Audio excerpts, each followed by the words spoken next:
पिछले 24 घंटे में 335 नए केस, 5 की मौत। सरकार ने जारी की एडवाइजरी और 1700 नए एक्टिव केस। ये बात राजस्थान में एक अखबार है, पत्रिका, उसमें छपा। मुझे मेरे एक साथी ने भेजा और मुझे ये जो खबर पढ़ी मैंने, ये खबर पढ़ते ही मुझे एक बार तो जोर से हंसी आई। फिर मुझे ये लगा कि इस पर बात करनी चाहिए और लोगों को बताना चाहिए।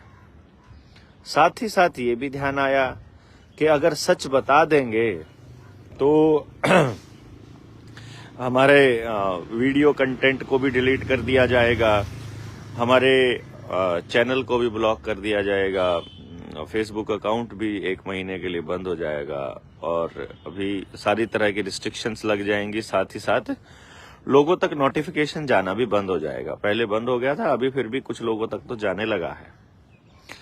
तो अब सवाल आपके ही बीच में हम डाल देते हैं और ये आपको बता भी देते हैं कि सरकार क्या करती है जब भी कोई नया गेम खेलना होता है सरकार को या इन षड्यंत्रकारियों को, सरकारों के माध्यम से। मतलब असल में तो ये षड्यंत्रकारी ही करते हैं, सरकारों के माध्यम से। सरकारों को इन्होंने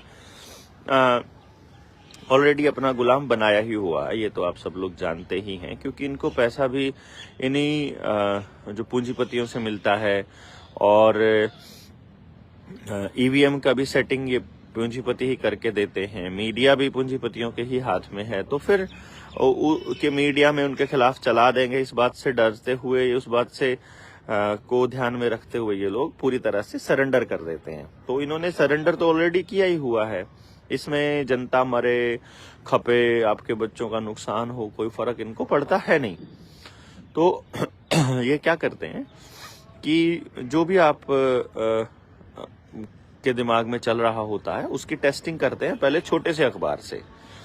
तो ये पत्रिका में आया कि एक्टिव केस जो हैं वो 1700 हैं और 5 की मौत हो गई है और अभी 335 जो हैं वो नए केस आए। मेरे को तो मतलब एक चीज आपने देखी होगी ना कि टेस्टिंग जैसे ही बंद कर देते हैं वो भाग जाता है और टेस्टिंग चालू कर देते हैं वो दोबारा से आ जाता है। वो कौन है ये तो आप समझते हैं ना? वो कौन, एक बार कमेंट बॉक्स में लिख दीजिए, वो कौन जिसकी मैं बात कर रहा हूँ, जिसकी टेस्टिंग शुरू होते ही वो आ जाता है। क्योंकि पिछली बार अगर आपने देखा हो, विकास भाई जब हिसार में जा रहे थे और वहां पर वो रास्ते में खड़े करके टेस्ट ले रहे थे तो सबको टेस्ट करते करते भगा दिया था। और अभी ये लोग क्या कर रहे हैं कि राजस्थान में इससे ड्रामा चालू कर रहे हैं, क्योंकि राजस्थान में सरकार आई ना, नई तो नई सरकार आई है, तो नई सरकार को इसी शर्त पे लाया गया होगा कि तुमको अपने अपने सरकार में, अपने अपने प्रदेश में ये सब करना होगा। तो अभी पूरा दिलो जान से जो नए नए मुख्यमंत्री बने हैं पूरे दिलो जान से लगेंगे उन उद्योगपतियों के उन एजेंडे को प्रमोट करने के लिए, क्योंकि ये लॉबिंग होती है भाई, पहले से हो जाती है। मुख्यमंत्री कौन बनाना है और मंत्री कौन कौन बनाने हैं ये पहले से तय होता है और ये ईवीएम मात्रा तय करती है। बाकी ड्रामा चल रहा है, ये सब हो रहा है, ये सब दिखाया जाता है आपको ताकि आपको असली लगे। अगर मान लो पहले से ही तय हो जाए कि भाई हमारा ये वाला आदमी मुख्यमंत्री बनेगा, तो पब्लिक में आप वो नहीं दिखा सकते ना फिर कि पब्लिक के अंदर गुस्सा है, तो फिर आप कैसे उसको सरकार को बनी हुई दिखाओगे कि भाई इस आदमी के प्रति तो गुस्सा है पब्लिक के अंदर। तो चुनाव से पहले अपना मुख्यमंत्री उम्मीदवार घोषित नहीं कर सकते। हाँ, तब कर सकते हैं अगर वो उम्मीदवार पहले से ही जनता को स्वीकार्य है तो। पर अगर जनता भी कंफ्यूजन में है और आपने एक उम्मीदवार दे दिया तो उसकी विरोधी पार्टियों जो है वो लग जाएंगी,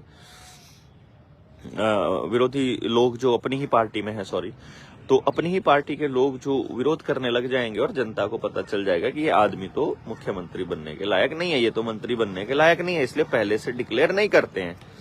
ताकि जब बनाना हो तो उस पे पूरा ड्रामा किया जा सके कि ये बना है, बनाया गया नहीं है, जबकि लॉबिंग पहले से हो चुकी होती है। तो इन नेताओं को इस तरीके से गेम खेलना का पूरा अभ्यास है, लेकिन देश की जनता को अभी इस खेल को समझने का अभ्यास नहीं है। तो इसलिए इसको समझने के लिए ही आपको हम बता रहे हैं कि फिर से ड्रामा राजस्थान से चालू करने की योजना है। ऐसे स्टेट से भी चालू करने की योजना आएगी जिसपे जो नया नया आया है, जो अभी नया नया मुख्यमंत्री बना है। आप शेयर कर दीजिए इस वीडियो को ज्यादा से ज्यादा, ताकि और लोगों तक पहुंचे। हमारा मकसद एक ही है कि ज्यादा लोगों में अवेयरनेस होगी तो ज्यादा लोग उठेंगे, तो ज्यादा लोग बोलेंगे तो इनके षड्यंत्र जो है वो फेल हो जाएंगे। आपको बचने का एक ही रास्ता है कि आप बोलें, और इन लोगों ने एक ही रास्ता अपनाया हुआ है कि आपको बोलने ना दे। तो अब आप देख लीजिए, ये आपको बोलने नहीं देंगे तो आप क्या करेंगे? फिर आप ये सोचेंगे कि सरकारें मजबूत हैं और आप कुछ कर नहीं सकते, और आप बोलेंगे तो सरकार सोचेगी जनता मजबूत है। ये दोनों के दोनों आपस में एक दूसरे से डरेंगे। कौन ज्यादा डरेगा ये इस बात पर निर्भर करेगा, ज्यादा कौन अभी मीडिया के माध्यम से सरकार के अंदर बैठे पूंजीपतियों के गुलाम ज्यादा भौंकते हैं। जिस दिन आपने ज्यादा बोलना और दहाड़ना शुरू कर दिया, उस दिन ये भौंकने वाले पालतू कुत्ते भाग जाएंगे। उस दिन इनको पता चल जाएगा, उस दिन वो नया कुत्ता पाल लेंगे। जो पॉलिटिशियंस हैं ये उद्योगपतियों के पालतू कुत्तों की तरह होते हैं, क्योंकि ये आपके लिए तो बोलते नहीं हैं। पिछली बार जब आया था ये तो नेट ही चला गया था, लेकिन ये स्पेशल होता है, मेरे साथ में कई बार होता है, बट डोंट वरी। तो मैं ये कह रहा था कि ये जो पॉलिटिशियंस हैं ये पालतू कुत्तों की तरह होते हैं, इनके उद्योगपतियों के पालतू कुत्तों की तरह। तो अब आपके ऊपर निर्भर करता है कि आप अपने बच्चों के लिए आवाज उठाओगे कि नहीं उठाओगे। आपके पास आवाज ना उठाने का रास्ता ही नहीं है, आपको उठानी ही होगी, आज नहीं तो कल। जब गर्दन तक ले आएंगे ये फंदा, तब आ जाएगी, तब मतलब जब बिल्कुल कस जाएगा तब उठानी पड़ेगी। ऑप्शन ही नहीं है आपके पास ना उठाने का। तो इसलिए मैं ये नहीं कहूंगा कि, बिल्कुल भी नहीं कहूंगा कि कोरोना जो है कोई इस तरह से ये लेकर के आएंगे और ये गलत है, ये ठीक है। अब आप सबको मालूम है, अब हमने कहा तो ये मतलब फिर वीडियोस को उड़ा देंगे, तो हम कहेंगे ही नहीं, हम केवल हंस देंगे। मतलब सामने वाला आदमी जब कोई बात कर रहा होता है और वो कोई षड्यंत्र रच रहा है, तो आप केवल हंस दीजिए, वो अपने आप समझ जाएगा कि इसको समझ आ गई है और अब ये तुम्हारे जाल में नहीं फंसने वाला है। अब तो आपको भी यही करना होगा कि हमें सब पता है। आप भी ये आप भी मत कुछ लिख दीजिए ऐसा उल्टा सीधा, नहीं तो आपको बोलेंगे कि आपका कमेंट जो है वो कम्युनिटी के जो स्टैंडर्ड है उनकी वायलेशन कर रहा है। तो ये वायलेशन में ना आने की जरूरत है ही नहीं है। अब हमें अपने लोगों को बताना है, और ये आप समझ गए होंगे कि सोशल मीडिया से आप क्रांति नहीं कर पाएंगे। आपको अगर सच में क्रांति करनी है तो आपको गांव में लोगों के पास जाना पड़ेगा। शहर में आप शहर में ही हैं और गांव में नहीं जा सकते हैं तो शहर में जाइए, लेकिन जाना होगा गांव लोगों के पास ही, लोगों के साथ बैठ करके चर्चा। ये लोग तो पूरा 24 घंटे जिस चीज को पक्का करने का षड्यंत्र रचते हैं। आपको अगर ऐसा लगता है कि ये चीज के बारे में आप सच्चाई बताएंगे और लोगों को एक ही मिनट में समझ आ जाएगी और एक ही पोस्ट से समझ आ जाएगी या एक ही दिन में समझ आ जाएगी, ये भी गलतफहमी है। इस गलतफहमी में मत रहिए और निकलिए घर से, थोड़ा निकलिए, 4 लोगों को समझाइए, 40 लोगों को समझाइए, 400 को, जितने भी समझा सकते हैं समझाइए। लेकिन आपके पास ऑप्शन नहीं है समझाने के अलावा, आप बाकी कुछ भी मानते हो चाहे। अभी राजस्थान से शुरू हुआ है। अभी सिर्फ इतना देखिए आप ना कि कौन से अखबार में आएगा, कौन कौन होगा, उसका जो रिपोर्टर है वो कौन होगा, उसकी कितनी क्रेडिबिलिटी है समाज में, वो अभी तक कैसी कैसी खबरें देता रहा है, वो किस पार्टी को मतलब सपोर्ट करता रहा है अपने जीवन में, उसकी पोस्ट कैसे कैसे लोगों को सपोर्ट करने वाली रही हैं, वो किस तरह की विचारधारा का है, वो वामपंथी है मतलब या दक्षिणपंथी है, लेफ्टिस्ट या राइटिस्ट है, या वो कांग्रेसी है कि वो बीजेपी का है। क्योंकि लोगों को बड़ा जल्दी रहती है ना सर्टिफिकेट देने की ये कौन सी पार्टी का पत्रकार है। तो आमतौर पे आजकल पत्रकार जो है वो पत्रकार बचे नहीं है, वो तो पार्टियों के वर्करों की तरह हो गए हैं। अभी यहाँ पर कुछ ईमानदार पत्रकार बचे हैं, उनकी क्रेडिबिलिटी को भी वो लोग खराब करते रहते हैं। बट हम लोग इस बात को देखते रहेंगे कि कौन जो पत्रकार है वो इस पर सवाल उठाता है, कौन पत्रकार वही छापता है जो सरकार लिख कर दे रही है, और कौन अफसर इसको चुपचाप मानता है। अभी तो चालान पेश किया है इन्होंने। देखिए का कमाल की बात यह है कि मैं 3 जनवरी 2022 को गिरफ्तार हुआ और 3 जनवरी 2024 आने वाला है अभी, तो 2 साल होने को हैं। दिसंबर तो चल ही रहा है ना, 2 साल होने को हैं दोस्तों। 2 साल लगे इनको ये बताने में कोर्ट को कि हमने करमू और देवेंद्र बल्हारा को गिरफ्तार क्यों किया था,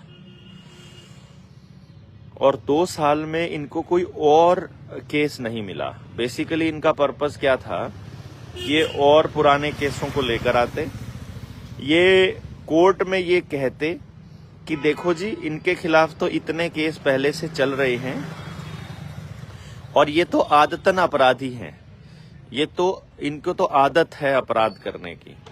वो तो शुक्र है कि हमारे खिलाफ कोई केस किसी का नहीं था, कोई शिकायत पेंडिंग नहीं थी, आज तक हमने कोई ऐसा काम नहीं किया था। हाँ, अब जो है वो सरकार साबित करने पे लगी रहेगी, वो आरोप लगते रहेंगे, वो सब चलता रहेगा, उसका हमको पहले से मालूम है। उसके लिए हम लोग मेंटली तैयार हैं कि आप फेसबुक पे गालियां देंगे या आप मतलब ये क्या नाम कोर्ट में जाएंगे, पुलिस में मुकदमे करेंगे, वो सब मालूम है। तो वो उन्होंने अपनी तरफ से पूरी कोशिश करी पर कुछ मिला नहीं। तो अब उनको, जब पिछली बार हमने कोर्ट में कह दिया था एक्चुअली ना कि हम अब नहीं आएंगे जब तक चालान पेश नहीं होगा, तो हम फिर आए ही नहीं। जब चालान पेश ही नहीं हुआ तो फायदा क्या है, तारीख पे तारीख देते रहो। और फिर हमने मेरे ख्याल से हम एसएचओ के पास जाकर के भी आए थे कि या तो चालान पेश कर दो, नहीं तो तुम इसको खत्म करो, फिर हम, ताकि जिस आदमी ने हमारे ऊपर मुकदमा किया है फिर हम उसको लपेट सके कि तुमने किस आधार पर ये किया है। और अच्छा मजा आएगा। हम कोशिश करेंगे इस मुकदमे में कि बता सके सरकारों को कि क्या खेल रहे हो तुम, और तुम्हारे खेल का हमको सब मालूम है। बाकी इन्होंने कहा है 5 नए मौत हुए हैं इस बीमारी से। तो जस्ट एक सवाल जरूर पूछना जहां पे भी अखबार में छपे मिले कि तुमने पोस्टमार्टम करके पता किया है क्या, या कैसे पता चलता है इनकी मौत कोरोना से हुई है, या सिर्फ कोरोना से मौत होने के लिए आईसीएमआर का वो डायरेक्टिव ही काफी है जिसमें उन्होंने बोला है कि भाई अगर सिर्फ पॉजिटिव आ जाए और उसके बाद जैसे मर्जी मौत हो जाए उसको कोरोना से ही बताना है, या ऐसा कुछ। मतलब क्या तरीका है ये बताने का, क्योंकि बाकी बीमारियों से आप बीमार हैं तो आप अस्पतालों में जितना मर्जी जाइए, जितने मर्जी पैसे फूकिए, जो मर्जी कीजिए, सरकार बिल्कुल सीरियस नहीं है। और चूंकि चाइना से आज तक नहीं गया है कोरोना, वहां आज भी लॉकडाउन है कुछ शहरों के अंदर, तो आपके भी देश में मुझे लगता नहीं है कि अपने भी देश में बहुत जल्दी ये जाएगा। तो अब आपके ऊपर है कि आप इसे कैसे देखना चाहते हैं, हैं? आप इसे मेहमान बनाकर रखना चाहते हैं, खदेड़ना चाहते हैं। और शायद 2024 में मोतीलाल को इसीलिए प्रॉमिस किया गया हो कि तुमको अगर आना है सत्ता में तो तुम्हें हमारी बात कहनी होगी और तुम्हें वही बोलना होगा जो हम कह रहे हैं। और अंतर्राष्ट्रीय गिरोह ये चाहता है कि कोरोना फिर से आ जाए और लोग फिर से इसकी चर्चा करने लगे और लोग फिर अगली डोज लगवा लें, क्योंकि ये तो सारे अखबार, सारे डॉक्टर, सारे डायरेक्टर और सारी सरकार कहती है कि कोरोना की वैक्सीन जो है वो सुरक्षित है। ऐसा बोल रहे थे, ऐसा ही फाइजर बोल रही थी, ऐसा ही अमेरिका बोल रहा था, ऐसा ही इंडिया बोल रहा है और इंडिया के नेता बोल रहे हैं। तो इंडिया के नेताओं से ये पूछना तो बनता है कि तुम किस रिसर्च के आधार पर कह रहे हो कि वो सुरक्षित है। और आप बताइए, क्या वैसलीन सुरक्षित है? हम इसको वैक्सीन नहीं बोलते, चलो एक काम करते हैं, इसको वैसलीन बोलना शुरू कर देते हैं। और आप बताइए, लिख करके बताइए कमेंट बॉक्स में कि अब की बार अगर कोरोना आएगा तो आप क्या करेंगे। बिना नाम लिए बता दीजिए क्या करेंगे। मतलब ऑप्शन ए, गट्टे झांगेंगे, गट्टे। ऑप्शन 2, गांव में नहीं घुसने देंगे। ऑप्शन 3, टेस्ट करने वालों की टंगड़ियों का इनकी हड्डियों का इलाज देंगे, उनकी हड्डियों को जो मसाला चाहिए वो देंगे। क्या करेंगे आप, ये बताइए तो सही। या आप उनकी पूजा करेंगे कि भाई हाँ आइए, आप हमको बचाने आए हैं, आपको हम बताएंगे। और वैसलीन के बारे में आपका क्या विचार है? हम वैक्सीन नहीं बोलेंगे, उसको वैसलीन बोल देते हैं। तो वैसलीन के बारे में आपका क्या विचार है? वैसलीन की भी एडवर्टीजमेंट हो जाएगी इसी बहाने। पता तो है ही है सबको, उसमें जेल ही इस्तेमाल है, कोई काम की चीज तो उसमें भी नहीं है, सब बेकार ही है। तो या कोई और नाम आपको सुझाव आ रहा है इसका तो सुझाव दीजिए। 18 तारीख थी ना कल, है ना? मतलब आप इसको ऐसे समझिए, डेट को देखिए आप, कल की तारीख देखिए। कल जो अखबार में छपा है 18 तारीख को, 18 का टोटल हो गया 9, फिर है दिसंबर हो गया 12 का टोटल हो गया 3, और फिर है 24 का टोटल हो गया 6। ठीक है ना? बस इतने से समझ जाइए, कल की तारीख थी ना, आप समझिए। तो आप बताइए, वैक्सीन लगाने के लिए अब घर घर दस्तक वाले आए तो आप क्या करेंगे? आपका टेस्ट करने के लिए सड़कों पर खड़े मिल जाएं तो आप क्या करेंगे? आप अस्पताल में जाएं और अस्पतालों में वो टेस्टिंग वाले किट लेकर के खड़े हों कोरोना की, तो आप क्या करेंगे? और जो नेता कोरोना पे नहीं बोलेगा, जो कोरोना की सच्चाई नहीं बताएगा, जो कोरोना की वैक्सीन की सच्चाई नहीं बताएगा, उसका आप क्या इलाज करें? नेता का इलाज जरूर बताना आप मुझे फेसबुक के ऊपर बताइए, आप नेताओं का क्या इलाज करेंगे। और व्हाट्सएप आपके पास नंबर, इसमें मैसेज आ ही गया है, 9518170000 पे मिस्ड कॉल कीजिए, जनता सरकार मोर्चा से जुड़िए और हम बहुत जल्दी आपसे रूबरू होते रहेंगे। तब तक के लिए शुभ दिन रहे आपका, ऐसे हम प्रार्थना करते हैं परमात्मा से। नेताओं का बहिष्कार, मैसेज आया है गौरव श्रीवास्तव जी का। बाकी लोग भी बताइए, क्या करेंगे आप उन नेताओं का जो कोरोना की सच्चाई नहीं बताएं और वैक्सीन की सच्चाई नहीं बताएंगे। आप समझदार हैं, आपके बच्चों के लिए ये सब कर रहे हैं, या आपके बच्चों को किस हालत में ले जाने के लिए कर रहे हैं? आप सब समझदार हैं, बार बार बोलने का कोई लाभ नहीं। अब तो हम सिर्फ आपको यही बताने आए थे कि दोबारा से आ रहे हैं और इनको हम देखेंगे, इनका करेंगे इलाज, अच्छे से करेंगे।